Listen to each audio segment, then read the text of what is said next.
A very warm welcome to all of you over a very profound platform that is Law Arts Academy. So, my dear aspirants and students, this is your teacher advocate Samila Ding with our totally new series. और जो भी हमारी आज की जो series है, that is regarding the topic international organisation. So from now हम start कर रहे हैं यहाँ पे नई सीरीज आपके लिए इंटरनेशनल ऑर्गेनाइजेशन से रिलेटेड. और ये बहुत इंपॉर्टेंट टॉपिक है, आप सभी जानते हैं, कोई भी एग्जाम हो उसमें आता ही आता है. और यहाँ पे जो है without any sort of delay let's move on. यहाँ पे आपने एक चीज को ध्यान में रखना है. आज मैं वीडियो को ज्यादा लंबा नहीं करूंगा. आपके लिए मैंने आज यहाँ पे लाया हुआ है, क्या लाया हुआ है, वो लाया हुआ है यूनाइटेड नेशन का जो मोस्टली सिस्टम है. यूनाइटेड नेशन का सिस्टम आप अच्छे से देखिए, इसको समझिए कि सिस्टम मोस्टली क्या कहता है. और अगर हम सिस्टम के बाद की बात करें, यहाँ पे जब ये सिस्टम आपको समझ आ जाएगा, उसके बाद फर्दर आप जो है चाहे जनरल असेंबली को ले लीजिए, चाहे सिक्योरिटी काउंसिल को ले लीजिए, चाहे इंटरनेशनल कोर्ट ऑफ जस्टिस को ले लीजिए, आपको इजीली वन बाय वन सारा समझ आ जाएगा. क्योंकि इसका जो मोस्टली जो इसका सिस्टम है दैट इज वेरी कॉम्प्लेक्स. तो इसको मैंने यहाँ पे आज कोशिश की है आपको थोड़ा सा समझाने के लिए. यहाँ पे मैं ज्यादा डिटेल में नहीं समझाऊंगा अभी. क्यों? क्योंकि उस कुछ देर के बाद मैं यहाँ पे वन बाय वन सबसे पहले जनरल असेंबली के ऊपर आऊंगा, उसके बारे में आपको अच्छे से समझाऊंगा. पहले आपने यहाँ पे सबसे पहले क्या करना है, आपने ये पूरा याद रखना है कि जनरल असेंबली किससे रिलेट करता है. क्यों? क्योंकि ये तो आ गया एक स्ट्रक्चर है, स्ट्रक्चर के साथ जो है इसका पूरा का पूरा सिस्टम तभी कंप्लीट होगा, तभी एकम्प्लिश होगा जब उसकी सब्सिडी बॉडीज के बारे में हमें पता होगा, जब इसकी स्पेशलाइज्ड एजेंसीज के बारे में पता होगा, जब इसकी एडवाइजरी सब्सिडरी बॉडीज के बारे में पता होगा, और खासकर इसके जो प्रोग्राम ट्रेनिंग इंस्टीट्यूट से रिलेटेड या रीजनल जो ऑफिस, रीजनल कमीशंस, डिपार्टमेंट्स, हमें इनके बारे में पता होगा. क्योंकि इन्हीं के थ्रू ये अलग जो कंसर्न है ये काम करते हैं. चाहे वो इकोनॉमिक एंड सोशल काउंसिल हो. इकोनॉमिक एंड सोशल काउंसिल की अगर हम बात करें, वहां पे जो भी दुनिया में स्टार्वेशन से रिलेटेड, जो भी दुनिया में डिजीज से रिलेटेड कोई भी जो भी जो है उससे related economic and social council कैसे काम करता है, शुरू से लेकर अभी तक कैसे काम करता है. सिक्योरिटी काउंसिल दुनिया में कैसे पीस को मेंटेन करता है. टेररिज्म से रिलेटेड कोई थ्रेट है, किसी भी तरह का कोई प्रॉब्लम है, कलेक्टिव सिक्योरिटी का है, या किसी भी तरह का कोई डोमिनेशन जो है वर्ल्ड के पीस को जो है या किसी भी तरह का कोई खतरा लग रहा है, या कोई पर्टिकुलर कंट्रीज इकट्ठा होकर कोई इस तरह का ऐसा कोई अलायंस बनाते हैं जो पीस को कहीं ना कहीं क्या करता है, अफ्रॉन्ट कर रहा है, पीस को, जस्टिस को अफ्रॉन्ट कर रहा है. सो उससे रिलेटेड जो है यहाँ पे सारी जो जिम्मेदारी है वो किसके ऊपर आ जाती है, इंटरनेशनल सॉरी ये सिक्योरिटी काउंसिल की. उसी के बाद जो है अगर हम बात करें, कोई भी डिस्प्यूट्स होते हैं तो उसको सेटल करने के लिए सबसे बड़ी जो कोर्ट है that is International Court of Justice. So उसके बाद इनका खुद का एक एग्जीक्यूटिव विंग है जिसको हम सेक्रेटरीट कहते हैं. उसके बाद इनका खुद का एक दूसरा वाला आ गया जो जिसको ट्रस्टीशिप काउंसिल कहते हैं. तो दैट इज इनएक्टिव नाउ. मैं आपको बताऊंगा क्यों इनएक्टिव है, क्योंकि जिस पर्पज के लिए ये बना था वो अकम्प्लिश हो चुका.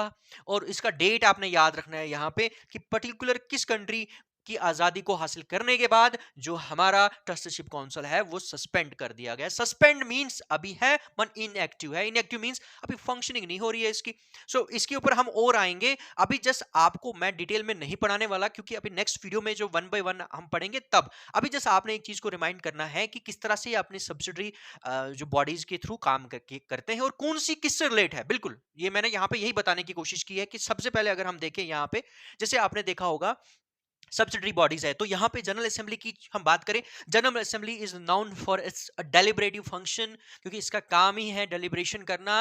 और इसको वर्ल्ड पार्लियामेंट भी आप कह सकते हैं. फर्दर फिर हम डिटेल में बाद में पढ़ेंगे इसको. तो यहाँ पे सब्सिडरी बॉडी इसकी आ गई, मैंने रिलेट किया हुआ है. और साथ में जो प्रोग्राम्स, फंड्स और रिसर्च एंड ट्रेनिंग इंस्टीट्यूट्स है लाइक यूएनआईसीईएफ है, United Nation International Children Emergency Fund आ गया. या उसके बाद रिलेटेड आ गया ट्रेड एंड डेवलपमेंट से रिलेटेड आ गया.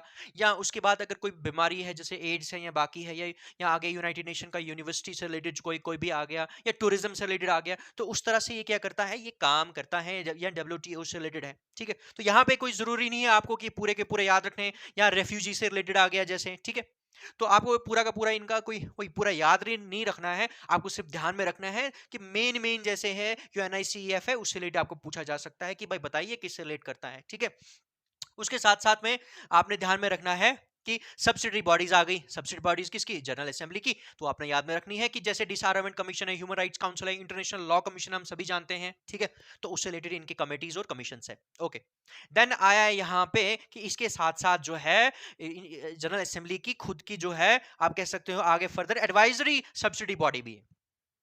तो आई होप कि आपको आप रिलेट कर लोगे. मैंने एरो किया हुआ है यहाँ पे, मार्क किया हुआ है. आपने बस बिल्कुल नहीं इनको ना, जो मैं ये चार्ट है एक्चुअली, ठीक है, तो इस चार्ट को मैं एक्चुअली मैं एक्सप्लेन नहीं करूंगा क्योंकि एक्सप्लेन करने की जरूरत नहीं है.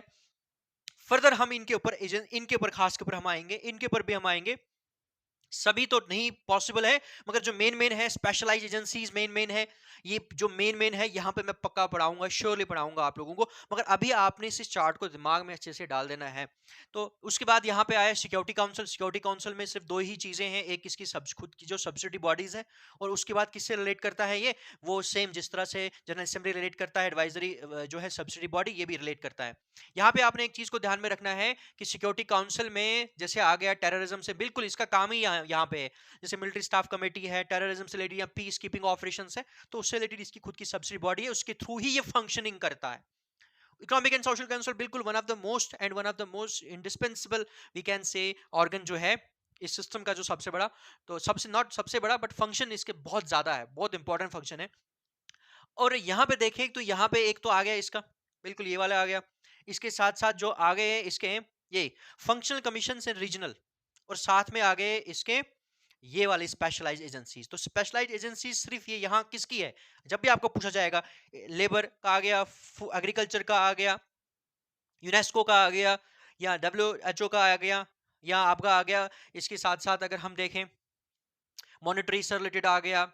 तो ये मैक्सिमम जो है आपने देखना है यहाँ पे जो है जैसे आ गया स्पेशलाइज एजेंसी जो है इसकी, या IMF से रिलेटेड आ गया, या इंटेलेक्चुअल प्रॉपर्टी से रिलेटेड आ गया, तो वहां पे अपनी इन कंसर्न स्पेशलाइज एजेंसीज के through economic and social council काम करता है। अब देखिए ये बड़े इंपॉर्टेंट है, मैंने यहाँ पे इनमें बताया हुआ है, ये एक्चुअली आपने ध्यान में रखना है। दीज आर रीजनल जो है हम कह सकते हैं कमीशन है, ये रीजनल कमीशन है, चाहे वो एशिया की हो, चाहे वो कैरेबियन की हो, चाहे वो यूरोप की हो, चाहे वो अफ्रीका की हो, ठीक है।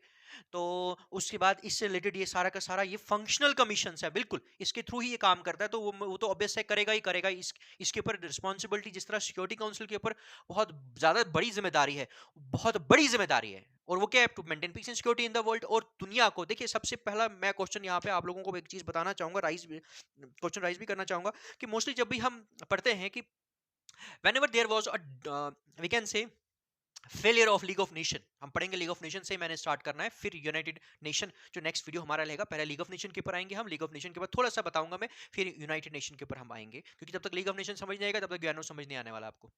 तो वहां पे जो मोस्टली हम देखते हैं कि अगर हम बात करें कि लीग ऑफ नेशन बना, पर लीग ऑफ नेशन फेल हो गया, फिर यूएनओ बना, तो यूएनओ अभी सक्सेस, काफी अच्छी अचीवमेंट्स है उसकी। तो यूएनओ का ऐसे बहुत सारे, अगर हम उसके चार्टर को पढ़ते हैं, उसके प्रिंसिपल्स को, उसके ऑब्जेक्टिव्स को पढ़ते हैं, तो वो तो बहुत सारे हैं। बट जो मेन जिस चीज के लिए बनाया गया है वो एक ही है, कि आने वाली जो हमारी जो जो फोर्टकमिंग जनरेशन है उसको थर्ड वर्ल्ड वॉर से बचाने के लिए, थर्ड वर्ल्ड वॉर के कॉन्सिक्वेंसेस से उनको दूर रखने के लिए, पूरी की पूरी दुनिया को उस इसीलिए जो उसको खड़ा रखा गया है, अभी तक खड़ा है यूनाइटेड नेशन, ठीक है। सो तो वो तो एक बहुत बड़ी जिम्मेदारी है जो सिक्योरिटी काउंसिल के ऊपर है। और बट इसके साथ साथ इकोनॉमिक एंड सोशल काउंसिल की बात करते हैं तो इसके बहुत सारे वेरियस रिस्पॉन्सिबिलिटीज है। सो एक होता है कि बहुत बड़ी जिम्मेदारी, तो वो तो ठीक है सिक्योरिटी काउंसिल कर रहा है, और एक होता है वेरियस जो है रिस्पॉन्सिबिलिटीज, वो एक अलग चीज है। सो अपनी उन वेरियस रिस्पॉन्सिबिलिटीज को ये अपने कंसर्न स्पेशलाइज्ड एजेंसीज के थ्रू पूरा करता है, और फंक्शनल कमीशंस और रीजनल कमीशंस के थ्रू भी पूरा करता है। चाहे वो कोई किसी से भी रिलेटेड कोई भी हो, चाहे वो पॉपुलेशन एंड डेवलपमेंट से रिलेटेड हो, साइंस टेक से रिलेटेड हो, क्राइम प्रिवेंशन से रिलेटेड हो। उसके बाद आ गया यहाँ पे इंटरनेशनल कोर्ट ऑफ जस्टिस को, तो यहाँ पे ठीक है हम सभी जानते हैं इसका खुद का एक फंक्शन है, ये तो खुद में ही काम करता है, ठीक है। और किस तरह काम करता है हमने आगे पढ़ना है, अभी जस्ट आपको चार्ट याद रखना है। तो यहाँ पे इसका कोई रिलेट नहीं है, क्योंकि ये फंक्शन इसका रिलेट एजेंसीज है, जो भी मैंने यहाँ बताया अभी आपको, इसका है सिक्योरिटी काउंसिल का है। ट्रस्टीशिप काउंसिल मैंने यहाँ बताया हुआ है कि आपने यहाँ पे ध्यान में रखना है इसका डेट, ठीक है, इनएक्टिव हो गया। अब उसके बाद यहाँ पे एक चीज को ध्यान में रखना है आपने, जो यहाँ पे हमारा जो यहाँ पे आ गया ये सेक्रेटरीट का, सेक्रेटरीट में एक डिपार्टमेंट से इसकी खुद के ऑफिस है। इसके साथ साथ यहाँ पे बताया हुआ है कि ये भी इसका मोस्ट इंपॉर्टेंट फंक्शन है, खासकर ये वाले इसके, ये ठीक है, ये जो मैंने सर्कल किया हुआ है किसके, सेक्रेटरीट के, ठीक है। अब देखिए जैसे आपने देखा होगा कि चाहे आप ये ले लीजिए, वीनिया का ले लीजिए, या आप ले लीजिए इसका नैरोबी का ले लीजिए, या आप ले लीजिए कोई भी ले लीजिए, जिनीविया का ले लीजिए, किसी भी कंट्री का, मोस्टली इनके जो है वहां पे आप यूएनओ जैसे मोस्टली कहते हैं, यूएन ऑफिस फॉर या ऑफ नैरोबी, अलग अलग। तो उस तरीके से आपने डिपार्टमेंट्स है इसके, और डिपार्टमेंट्स के साथ साथ क्या है इसके जो है ऑफिस है, और ये EOSG है, वो इसका मेन एग्जीक्यूटिव आप कह सकते हो, एक एग्जीक्यूटिव इसका एक डिपार्टमेंट है, इसका इसका सेक्रेटरीट का बड़ा इंपॉर्टेंट है ये, मैं आगे डिटेल में आप लोगों को समझाऊंगा पढ़ाऊंगा। सो आई होप कि आपने अच्छे से अभी जो है कहीं ना कहीं देखिए, क्योंकि इसमें आपने एक चीज करनी है, बाकी कुछ नहीं है। यहाँ पे आपने क्या करना है, यहाँ पे ये पूरा का पूरा जो है, यहाँ मैंने बताया जो है पूरा का पूरा सिस्टम को ध्यान में रखना है। और जरूरी नहीं है कि आपको ये सारे के सारे याद रखने हैं, बस आपको ये पता होना चाहिए। क्योंकि देखिए मैंने जो ये चीजें बताई ना आपको, यहाँ पे ये एक एक करके जो मैंने यहाँ पे डिफाइन किया सारा का सारा, इससे आपको क्या फायदा होगा इनसे, इनसे क्योंकि इसमें तो सारे के सारे आपको पूछेंगे नहीं तो ना आपने लिखने। इससे ये होगा कि इससे एक आइडिया हो जाएगा और आपको हेल्प हो जाएगा। किस चीज में हेल्प हो जाएगा, कि आपको समझ आ जाएगी कि general assembly, security, sorry security council, economic and social council, secretary actually function कैसे करते हैं।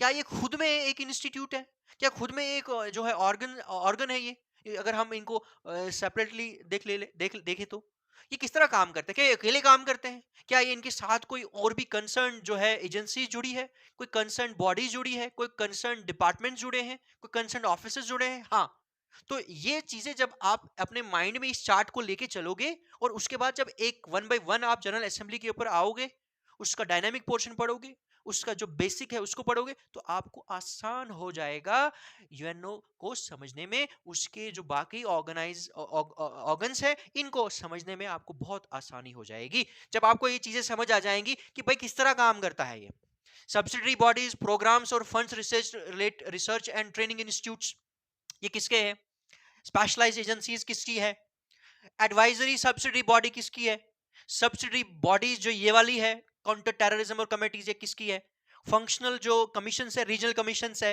डिपार्टमेंट्स और ऑफिसेज है। जब ये सारी चीजें आप लोगों को पता चल जाएगी ये किसके साथ रिलेट करता है, तो आपको ये भी समझ आ जाएगा कि ये वाला डिपार्टमेंट ऑर्गन, ये वाला ऑर्गन, ये वाला ऑर्गन और ये वाले ऑर्गन किस तरह से काम करते हैं। ठीक है। सो आई होप कि मैंने यहाँ मार्क किया हुआ है, अच्छे से इसको देखिए, अच्छे से ध्यान में रखिए। ठीक है, तो आपको ये हेल्प हो जाएगा, समझ हो जाएगा, आ जाएगी समझ। One of the most important and one of the most interesting topic होने वाला है हमारा, ये सीरीज हमारे होने वाली है। सो इसको ज़्यादा कोई मैंने आज नहीं समझाना था, क्योंकि चार्ट को मेरी कोशिश है आप इसको ध्यान में रखिए। ज़रूरी नहीं है कि ये पूरे के पूरे आपको पूछेंगे, बस एक आइडिया हो जाएगा जब आपको पता चलेगा अच्छा UNICEF है, उसका क्या काम है, वो किस लिए बना हुआ है, क्योंकि हमने पढ़ना है। UNAIDS है, किस तरह काम करता है, UNHCR जो रेफ्यूजी से रिलेटेड है वो किस तरह काम करता है। ठीक है, तो आपको पूरा समझ आ जाएगा अच्छा कि ये किस तरह से काम करती है, अलग अलग ऑर्गन्स किस तरह से काम करते हैं अपने कंसर्न्ड एजेंसीज और डिपार्टमेंट्स। ओके, सो यहाँ पे वीडियो को फिनिश करते हैं, और नेक्स्ट वीडियो के साथ हमको मैं कोशिश करूंगा अब जल्दी ही, ज़्यादा डिले ना करें, जल्दी ही हम इसकी स्टार्ट करें। आज जस्ट एक इंट्रोडक्शन था, इंट्रोडक्शन लेके चलिए, इस चार्ट को दिमाग में आप डाल दीजिए, क्योंकि ये चार्ट जब दिमाग में रहेगा फिर ही आपको एक एक करके सिक्योरिटी काउंसिल, जनरल असेंबली सारा समझ आने वाला है। ओके, सो फिनिश करते हैं। Bless you all and bye bye.